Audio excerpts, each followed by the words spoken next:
आज आम्ही कल्याण रेल्वे स्टेशनला राष्ट्रवादी काँग्रेस पक्ष शरदचंद्र पवार पक्षाच्या वतीने आता मी एक निवेदन देण्यात आलं होतं। खऱ्या अर्थाने नागरिकांच्या अशा असंख्य तक्रारी आज ते आम्ही दिलेले आहे। स्टेशनला जे गरजुल्ले जे भिकारी आहेत त्यांनी हैदोस मांडलेला आहे।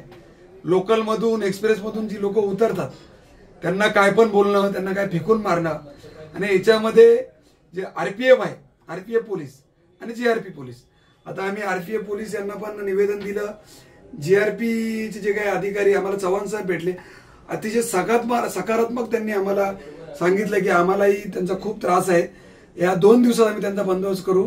मी आरपीआय ऑफिसरला बोललो की काही करून ही तुमची जबाबदारी आहे आणि नाही झालं तर पुढच्या काळात राष्ट्रवादी काँग्रेस पक्ष तिथे स्टेशनवर आंदोलन करेल आणि जो काय कायदा सुव्यवस्थेचा प्रश्न होईल मग तो रेल्वे प्रशासनाचा असेल।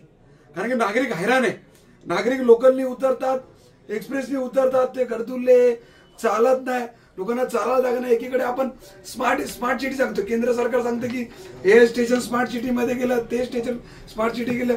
अरे लोकांकडून तुम्ही फक्त रेल्वे प्रशासन काय इन्कमच घेणार का? लोकांची सुविधा तर बघा ना। याच्या पुढच्या काळात काय आम्हाला नागरिकांच्या तक्रारी आल्या तर आम्ही कायदा हातात घेऊ आणि याला जबाबदार रेल्वे प्रशासन असेल।